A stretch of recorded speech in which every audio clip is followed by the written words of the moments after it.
यह बात उस दौर की है जब मक्का की सरजमीन पर गुनाहों को सरेआम किया जाता था। लड़कियों को पैदा होते ही जिंदा दफना दिया जाता। मर्द शर्त के तौर पर हामिला औरत का पेट चीर देते थे। फिर एक दिन सूरज निकला तो उसकी चमक औरों से जुदा थी। फिजा में एक अनोखी रोशनी छाई हुई थी, जैसे कायनात किसी खास मेहमान के इस्तकबाल की तैयारी कर रही हो। इसी दौर में मक्का में एक नेक और पाकदामन औरत थी, हजरत आमीना रजी अल्लाह ताला अन्हा। आपके घर वाले अजीब निशानियां महसूस करते। कभी आपके कमरे से दिल को सुकून देने वाली खुशबू आती, कभी चलते वक्त बादल का साया आपके साथ रहता। जब आप जमजम के कुएं पर जाती तो दरख्त झुककर सलाम करते और पानी खुद ब खुद ऊपर आ जाता ताकि आपको मुश्किल न हो। मक्का की औरतें कहती, ए आमीना, तुम जरा देर और ठहर जाओ, क्योंकि तुम्हारे जाने से पानी फिर नीचे चला जाता है। आमीना रजी अल्लाह ताला अन्हा हैरान होती, सोचती, आखिर यह सब मेरे साथ ही क्यों होता है। आप फरमाती हैं, मैंने सुना था कि औरतें हामिला होने पर बड़ी तकलीफ उठाती हैं, लेकिन मुझे इन 9 महीनों में अल्लाह ने इतनी रहमत दी कि ना बुखार हुआ, ना उल्टी, ना कमजोरी और ना ही कोई दर्द। इसी दौरान आपको अजीब ख्वाब आने लगे।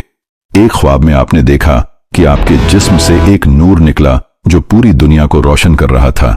आपके दिल में यकीन बैठ गया कि आपके पेट में पलने वाला बच्चा कोई आम इंसान नहीं, बल्कि अल्लाह का बहुत खास बंदा है।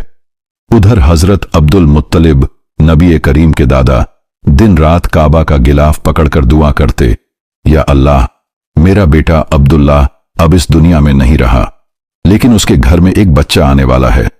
उसकी हिफाजत फरमा, उसे अपनी रहमत में जगह दे और उसकी नस्ल बाकी रख। यहूदियों की किताबों में भी यह लिखा था कि आखिरी नबी की पैदाइश के 10 दिन पहले आसमान पर लाल तारा चमकेगा। जब वह तारा चमका तो यहूदियों में हलचल मच गई। उन्होंने तहकीक शुरू की कि वह बच्चा कौन सा है। आखिरकार उन्हें मालूम हुआ कि मक्का में हजरत अब्दुल्लाह की बीवी आमीना हामिला हैं और उनके शौहर का इंतकाल हो चुका है। यह सुनकर यहूदियों ने अफसोस किया, नबूवत हमारी नस्ल से निकलकर अब मक्का वालों के पास चली गई। वक्त गुजरता रहा और वह मुबारक दिन आ गया जिसका इंतजार जमीन ओ आसमान, परिंदे और फरिश्ते सब कर रहे थे। आमीना रजी अल्लाह ताला अन्हा को दर्द शुरू हुआ। हजरत अब्दुल मुत्तलिब ने दाई शिफा को बुलाया। पूरा खानदान रात भर जागता रहा। फिजा में सुकून था, दिलों में इंतजार। फिर सुबह होने से पहले रहमत के दरवाजे खुल गए। हमारे प्यारे नबी हजरत मोहम्मद मुस्तफ़ा इस दुनिया में तशरीफ ले आए। दाई शिफा कहती हैं, मैंने ऐसा बच्चा कभी नहीं देखा। जन्म के वक्त 3 निशानियां जाहिर हुई। पहली, बच्चा मां से पहले ही जुदा था। दूसरी, बिल्कुल पाक साफ पैदा हुए, कोई गंदगी नहीं निकली। तीसरी, आपका खतना मां के पेट में ही मुकम्मल हो चुका था।